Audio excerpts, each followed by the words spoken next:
As I rise to speak on Budget 2025-2026, I am reminded of a quote by Russian revolutionary leader and politician Vladimir, not Putin, but Lenin. Not because I'm a revolutionary myself, but because this quote reminds me of our times, the times we're living in. I quote, "There are decades when nothing happens, and there are weeks when decades happen." Mr. Speaker, हमारे इर्द गिर्द कुछ ऐसे ही हालात गुजरे हैं जिसमें लग रहा है कि दहाइयाँ गुजर गई हैं। मई 7 को भारत की तरफ से पाकिस्तान के ऊपर अनप्रोवोक्ड एग्रेशन हुई और इसका पाकिस्तान ने सीसा पिलाई दीवार बनकर मुकाबला किया। जनाब स्पीकर, ये अनप्रोवोक्ड एग्रेशन था, ये यूनिलैटरल था और उसने दुनिया के जितने कायदे कवानीन हैं उसकी लताड़ की।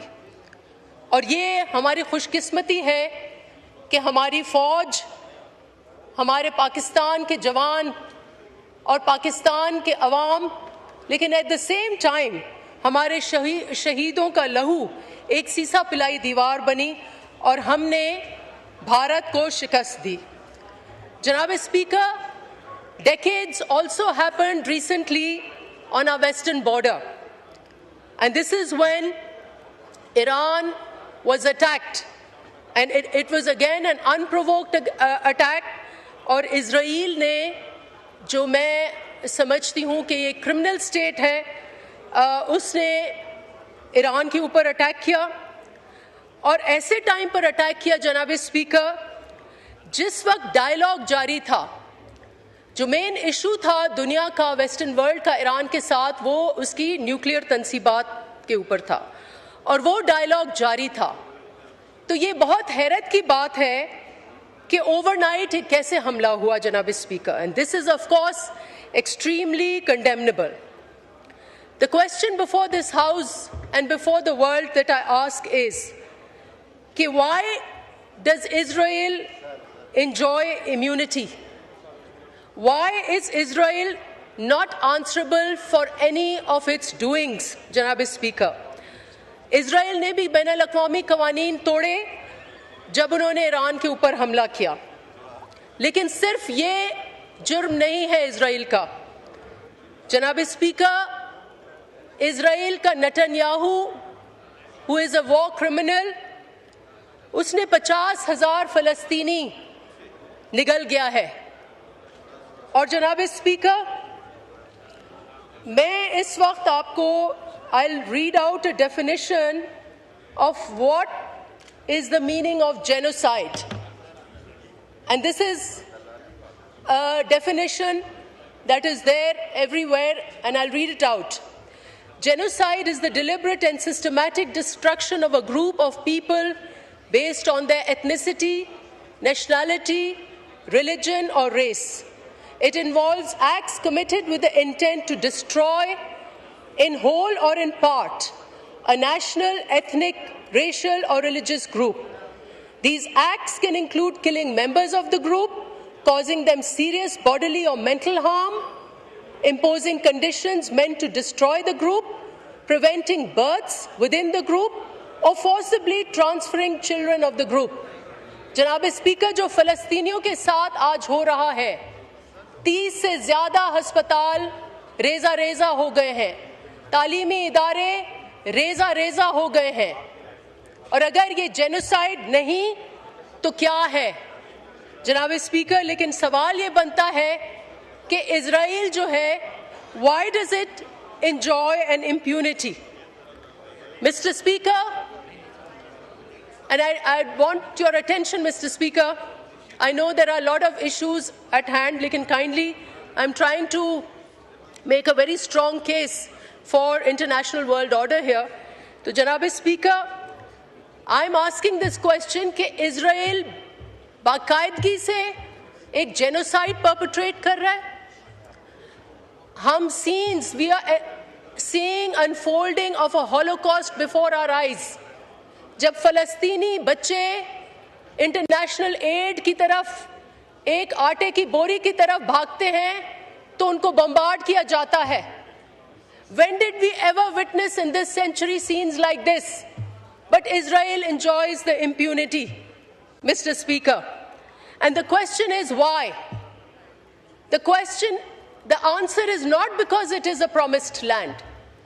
ये आर्ग्यूमेंट एक बिब्लिकल आर्ग्यूमेंट दी जाती है कि इज़राइल जो है खुदा ताला ने हज़रत इब्राहिम को प्रॉमिस किया था कि ये जो ज़मीन है ये आपके हिस्से की है. But this is not the biblical promised land. अगर ये बिब्लिकल प्रॉमिस्ड लैंड होता तो मुसलमानों और ईसाइयों का भी इस बिब्लिकल प्रॉमिस्ड लैंड में हाथ है. बिकॉज हम लोग जो है ओल्ड टेस्टामेंट को मानते हैं, हम लोग तौरात को मानते हैं, हम लोग इंजील को मानते हैं, और उसके तहत ये प्रॉमिस्ड लैंड जो है अगर हज़रत इब्राहिम के बच्चों को दिया गया था तो उसमें इस्लाम का भी उतना ही हक है जितना क्रिश्चियनिटी का और या यहूदियों का. So it is the argument of the promised land is a fake argument. What is the real face of Israel, Mr. Speaker, is that post World War II, Israel is the imperial world's outpost. और इसीलिए Netanyahu enjoys immunity. Mr. Speaker, अब ये हालात देखें, मुझे G7 मुमालिक पर हैरत है कि उन्होंने क्या बयान दिया है. The G7 countries have said, and I quote, "We, the leaders of the G7, reiterate our commitment to peace and stability in the Middle East. In this context, we affirm that Israel has a right to defend itself." Now, how can a country have the right to defend itself when it is the attacker? Mr. Speaker, Israel is the attacker, and so it is Iran that has the right to defend itself. But the G7 countries, because Israel is an imperial outpost, they are standing by it, Mr. Speaker. And why it is an imperial outpost, अगर हम देखें कि मशरिक़ वुस्ता में जो regular plot है वो regime change का plot है. हमने सीरिया में देखा रिजीम चेंज, हमने लिबिया में देखा रिजीम चेंज, हमने इराक में देखा हमने रिजीम चेंज, हमने इस वक्त ईरान का भी मकसद जो है वो रिजीम चेंज है. और Netanyahu is the global assassin, Mr. Speaker. One after another, he's assassinating leaders, he's assassinating different leaders, whether it's Hamas, whether it's Hezbollah, or whether it's Iranian leadership. So it's extremely condemnable, Mr. Speaker. And now I will join this House in applauding Bilawal Bhutto Zardari, who's chairman of our party, but today he is a national leader and he's fighting the case of Pakistan on the international stage. जो सीसा पिलाई दीवार हमारे फौज ने, इस मुल्क के शहीदों ने, इस मुल्क ने एके ने बनाया, उस मुकदमे को बैनुल अक़वामी स्टेज पर चेयरमैन बिलावल भुट्टो जरदारी की डिप्लोमेटिक स्किल्स ने उजागर किया, मिस्टर स्पीकर. और इसमें न सिर्फ 2 जनरेशन्स, मोहतरमा बेनज़ीर भुट्टो की एलोक्वेंस, शहीद मोहतरमा बेनज़ीर भुट्टो, शहीद जुल्फ़कार अली भुट्टो की डिप्लोमेटिक विजन इसमें शामिल है. But mister speaker, we must also see a generational shift in the way Chairman Bilawal Bhutto Zardari is arguing our case. He's speaking of the Kashmir conflict. He's speaking of Pakistan's right to water. He's also negating the way India has suspended or held in abeyance illegally our rights of water. Mr. Speaker, he's also presenting Pakistan's argument on terrorism. And I think this generational shift is very, very important, and definitely it's going to lead to a change in the way Pakistan is seen. Now, Mr. Speaker, I'll say a few words on the budget. I know you're getting a little impatient also. It's the last day. Lekin, please let me have a few words on this budget where everybody's spoken. Sabse pehle, June 30 is the International Day of Parliamentarism. And Pakistan को एक credit लेना चाहिए, पाकिस्तान की national assembly को एक credit लेना चाहिए पार्लियामेंटरिज्म का, मिस्टर स्पीकर. और वो ये है कि पाकिस्तान की नेशनल असेंबली ने पहली दफ़ा बजट को स्क्रूटनाइज किया है। जनाब स्पीकर, मैं तो पार्लियामेंट की बात कर रही हूँ mister speaker, I am talking about the parliament and how we should uphold the parliament. एक मिनट असद साहब, आमिर साहब, असद साहब को जाने दें और जाके वहाँ करने रहिए। असद साहब प्लीज यूज योर चेंबर। ये जो जी Mr. Speaker, I'm talking about the day of parliamentarism and what we have achieved. And we have achieved a lot. You know that in this very house was disempowered. जब budget आता था तो हम बहस करके senate की recommendations देखकर voting कर और घर चले जाते थे। ये पहली दफ़ा हुआ है जिसका क्रेडिट आपको भी लेना चाहिए, जिसका क्रेडिट चेयरमैन हमारी पार्टी को भी लेना चाहिए, इस हाउस को भी लेना चाहिए, नवीद कमर को भी लेना चाहिए कि ये पहली दफ़ा नेशनल असेंबली की कायमा कमेटी बराए फाइनेंस जो फाइनेंस बिल है उसको स्क्रूटनाइज कर रही है। This is a very empowering exercise. और mister speaker, what you have done for this parliament is you have appropriated its natural right to scrutinise the budget. और अगर ये ना हम करते जनाब स्पीकर, आई डोंट नो कि वजीर फाइनेंस बैठे हुए थे, ये मैं कहूँगी जो ओरिजिनल फॉर्म में बिल आया जिसका कादिर पटेल साहब ने भी जिक्र किया, वो एक बहुत जालिम बिल था मिस्टर स्पीकर, जालिम फाइनेंस बिल था। और वो जालिम क्यों था? क्योंकि इस बिल में FBI जो है वो फौजदारी बन गया था। FBI ने अपने आप के ऊपर पावर्स ले लिए कि वो किसी भी बिजनेसमैन को अरेस्ट करें, इन्वेस्टिगेशन के दौरान 14 दिन बिठा दें, किसी भी बिजनेस को सील कर दें, किसी भी प्रॉपर्टी को ट्रांसफ़र करने के लिए रोक दें, किसी भी अकाउंट को बार कर दें। बहुत सारी ड्रैकोनियन शिकें थी जनाब speaker, but because of this power that you and us have together taken for this parliament, we are able to dumb them down. अब इनका जो अफादियत है वो क्योंकि ये बिजनेसेस के लिए एक, मैं समझती हूँ बिजनेस के लिए दुश्मनी है, मईशत के लिए दुश्मनी है। हम काफ़ी फाइनेंस बिल को जो है टोन डाउन करेंगे and the credit will go to this house. Mister speaker, finally this budget is again being made in the shadow of IMF। ये सब ने कहा है लेकिन ये कहना ज़रूरी है, जहाँ पाकिस्तान को IMF की एडिक्शन है, this is the 24th time we are going to the IMF, वहाँ लगता है IMF को भी पाकिस्तान की एडिक्शन हो गई है जनाब स्पीकर। और वो इसलिए मैं कह रही हूँ कि IMF एक मल्टीलैटरल इंस्टीट्यूशन है। They should only be concerned with 1 or 2 conditions कि भाई आप अपने फिस्कल डिफिसिट कम करें। IMF इतना नीचे उतर गई है कि वो हमारे फार्मर्स के ऊपर भी कहते हैं कि इनको भी जो है वो आप रेट ना दें। वो हमारे इंडस्ट्री के भी अंदर घुस गए हैं कि आप कैप्टिव पावर प्लांट्स इनको ना चला दें। वो हमारे यूटिलिटी स्टोर्स के भी अंदर घुस गए हैं कि इनको भी ख़त्म करें। Mister speaker, again I would अर्ज दिस हाउस कि आज आपने एक पावर अपना ले लिया है, खुदारा एक और पावर ले लें इस मुल्क की खातिर कि जब IMF की कंडीशनैलिटीज़ बनती हैं तो क्यू ब्लॉक का बाबू और एक फाइनेंस मिनिस्टर जो हमने मार्केट से बोरो किया होता है, किसी पार्टी का वर्कर नहीं होता, वो बैठकर IMF के कंडीशंस ना सेट करें। IMF के कंडीशंस शुड बी, अगर वो है तो उसको पाकिस्तान के अवाम और इस पार्लियामेंट का अख्तियार होना चाहिए। और उसी तरीके से हम IMF के कंडीशंस जो कि इस वक्त हमारी हथकड़ियाँ बनी हुई हैं, हमारी मईशत के लिए हथकड़ियाँ बनी हुई हैं, हमारे फार्मर्स के लिए हथकड़ियाँ बनी हुई हैं, हमारी इंडस्ट्री के लिए हथकड़ियाँ बनी हुई हैं, अगर उसे निजात करना है तो इस हाउस को बैठकर इन कंडीशंस को तय करना होगा। Mister speaker, that is my first message for this house. Mister speaker, I don't know the finance minister was sitting here, मुझे गिला करनी है, और राजा परवेज अशरफ साहब, मैं, आसिफा बीबी, नवीद कमर साहब, एजाज जखरानी साहब, हमने एक point of order move, calling attention move किया। Mister speaker, this is very important. Mister speaker, I want your attention again please.